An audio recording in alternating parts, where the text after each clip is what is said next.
welcome back to Keeping the Real in Real Estate, where we highlight real estate industry professionals in our area that we love to do business with. Today, I'm joined with Steve Jernigan of Steve Jernigan Realty out of Coffee County in Manchester, Tennessee. Steve, thank you so much for joining us today. How are you doing? Emily, I'm doing good. Thanks for having me. I appreciate you guys highlighting me. Oh, Thank you. yeah. Well, I've been excited, just a little insight to whoever everyone watching. I actually was so excited for this interview. I decided to try to do it a week early. So I appreciate Steve for joining us. Steve, let's hop right in. I just want to know, what led you to real estate? Why are you in it, and why have you been in it as long as you have been? Okay. Hey, as far as getting started in real estate, I really had no intentions of being a realtor. I skipped school my senior year of high school to go interview at UPS, and that was my career. I was set at 18 years old and knew I knew the future and everything was good. Um, if you're familiar with UPS, you don't start full time, you start part time.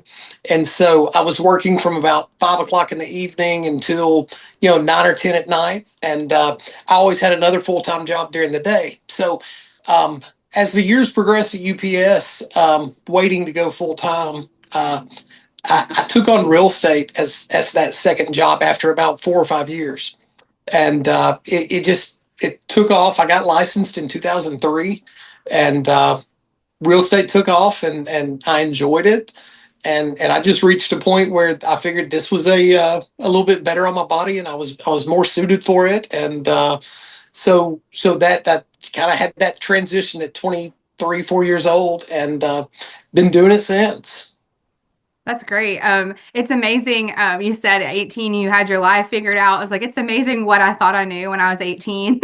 Yeah, And yeah. so, Yeah, and at that point, I knew everything, and now at 45, I'm pretty sure I know nothing. right, And I was so like, life has a way of humbling you fairly quickly. it sure does, Okay. yeah.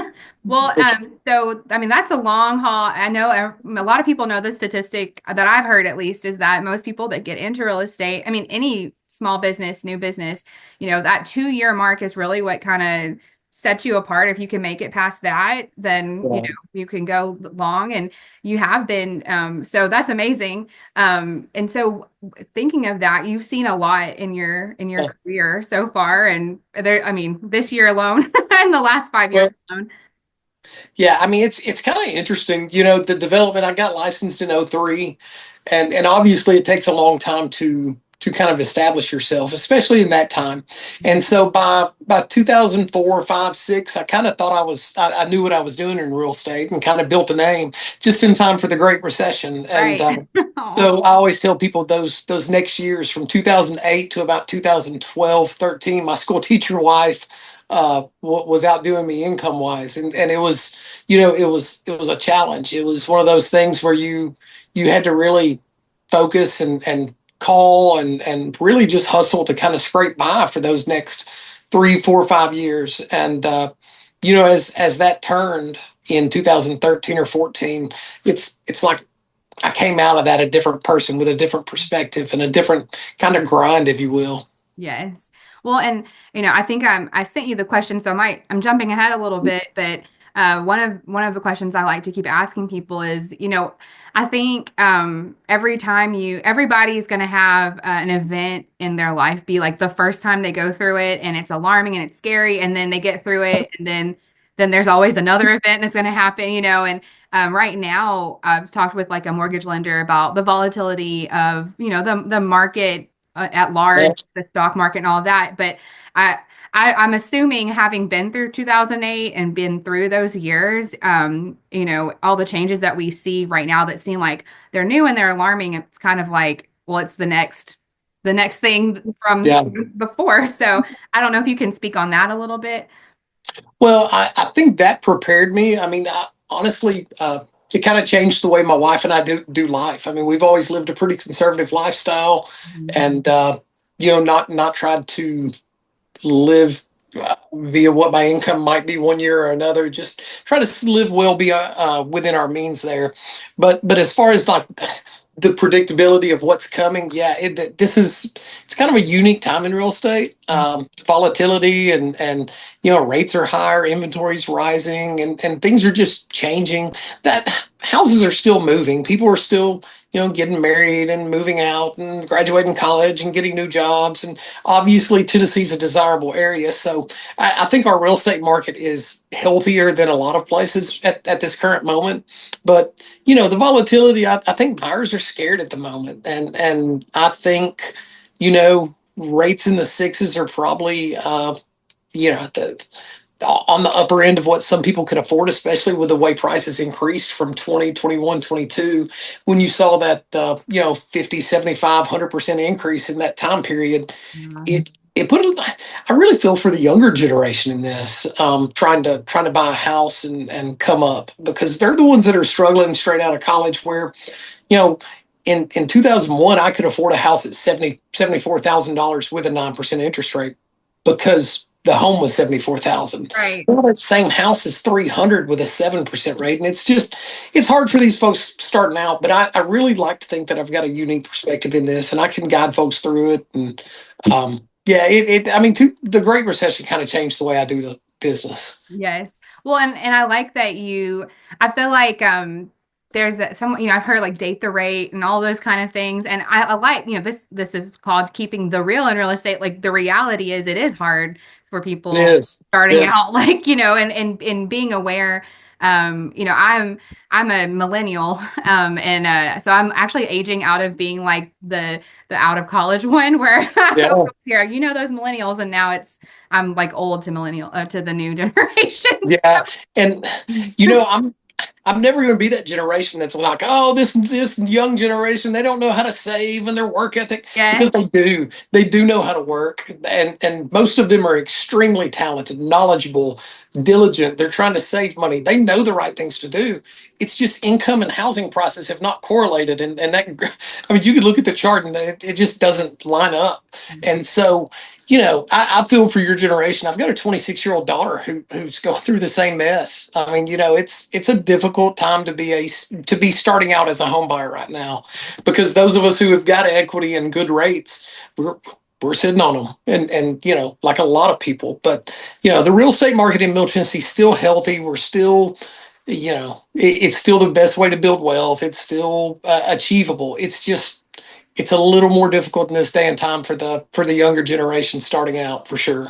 Well, and I mean, that's encouraging to know. Like, it is harder, but like you said, you've got talent, you've got grit and hard work. Like, put your head down, work, and it may not be the same timeline as earlier generations, but it can happen for you. Yeah, for sure. And there's Yeah. opportunities out there too. So but yeah, so thank you for answering that.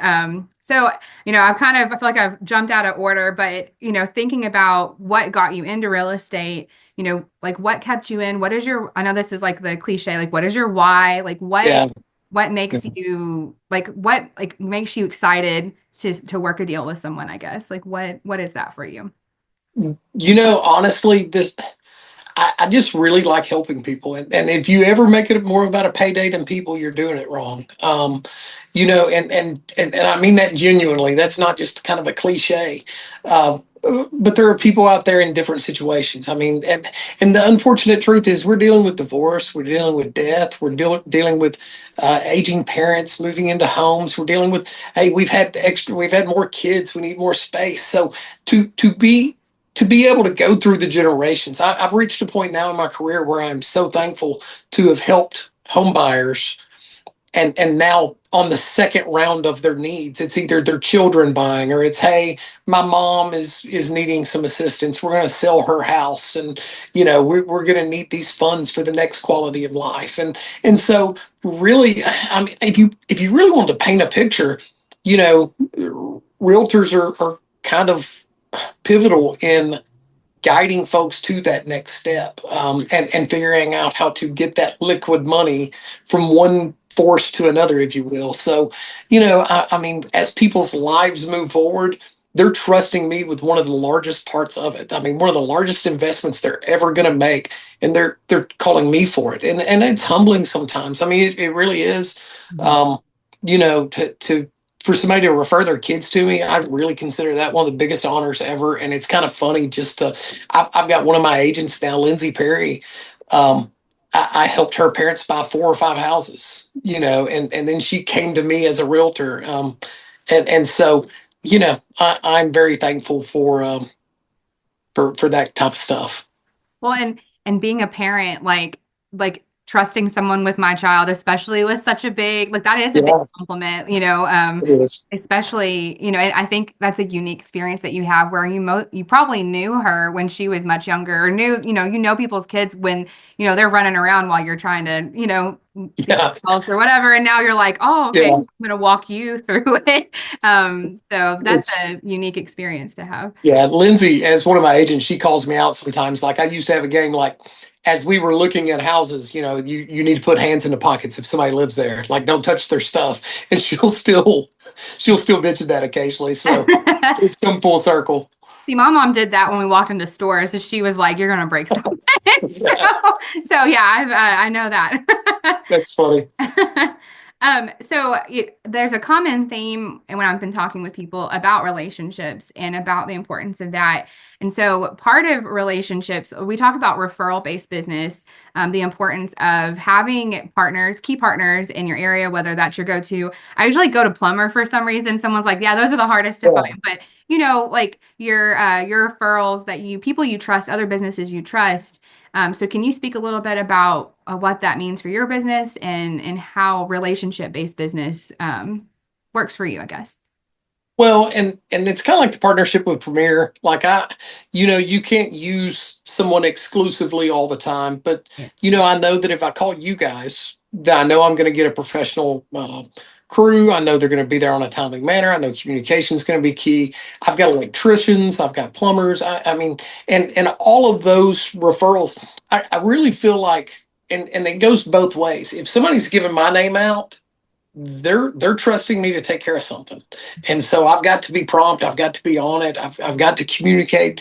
Otherwise, those folks, it's going to get back to them and they're going to stop. And the same goes for those type of referrals that we do out, whether it be home inspector, electrician, plumber, house cleaners, one I get a lot. I mean, it's just you've got to have those relationships, and they've got to be genuine. I mean, you can't just be referring to I don't know, to try to appease the other party. I mean, it's got to be mutually beneficial where I know what service they're getting, they know what service I'm giving. Mhm. And so, yeah, I think the partnership aspect of this business is it's very, very important. And I'm very, very thankful to have great partners really in every aspect. So as far as Manchester goes, if you need my wife jokes sometimes that people think I'm the yellow pages because they will text me and call me at all hours of the night for random services or referrals or hey, do you know somebody that can accomplish X? And it's like, oh yeah, call this guy. Yeah.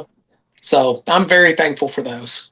See, yeah, I appreciate that, and I feel like I try to be that way, but Yeah. I grew up I was an army brat, so like my dad was in the army, and we moved every couple of years when I was younger to like a new area. He would like go in and basically if a recruiting station wasn't hitting their numbers, he went in and he helped them get on track what they needed to Oh, get. that's awesome. I didn't know that. Yeah, it's really so it we were stationed in Bowling Green, Kentucky for for a bulk of the time, but prior to that we moved like every 2 years.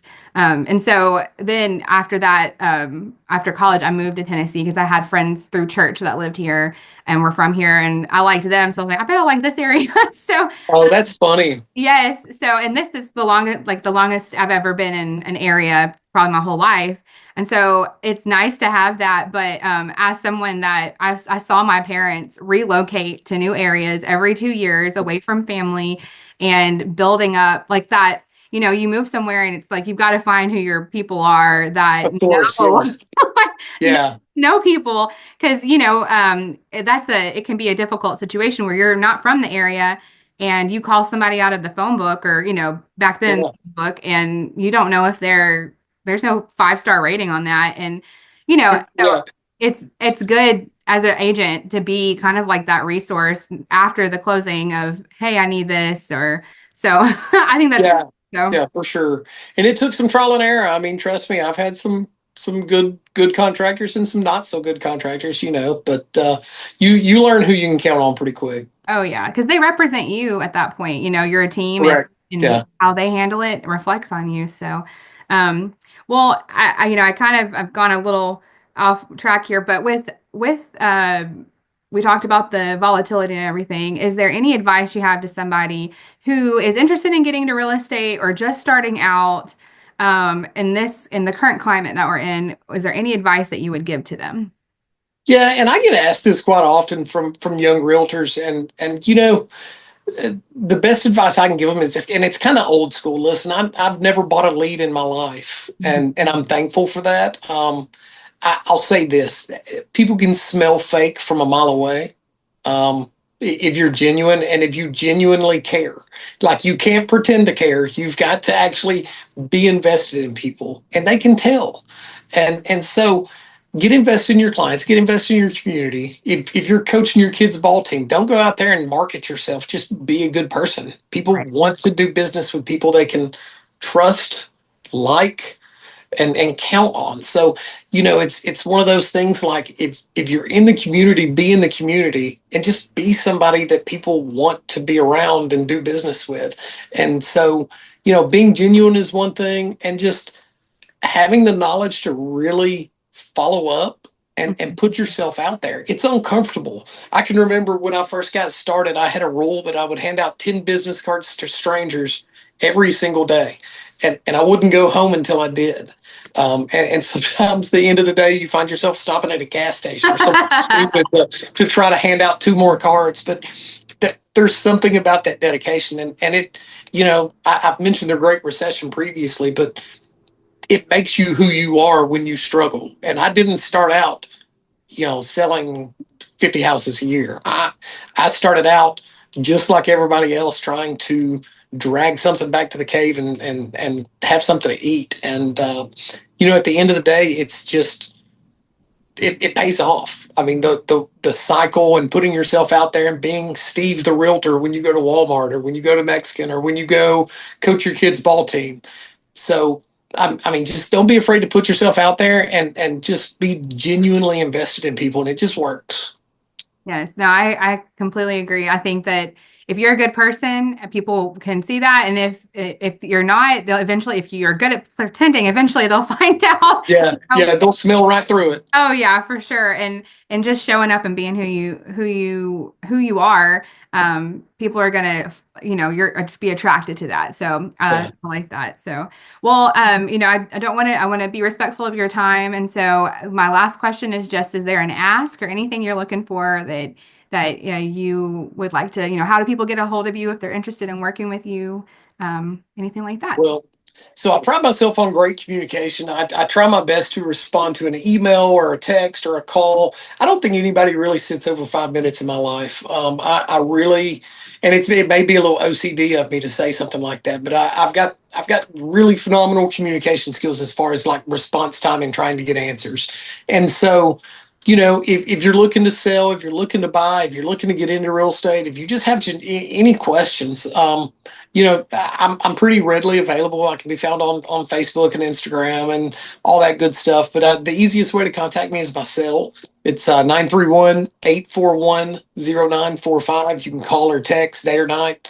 And, it's one of those things where I always try to put myself out there and be available for folks. So if you're thinking about any of those things, or even if you just have generic questions about Manchester, I can guide you to the best restaurants or hiking trails or whatever you need. I'm here.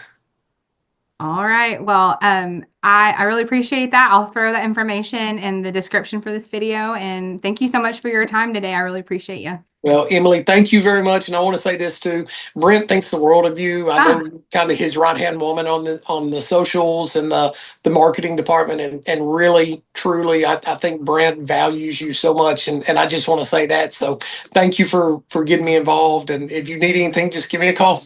well, thank you so much. You have a great day. Hey, thank you.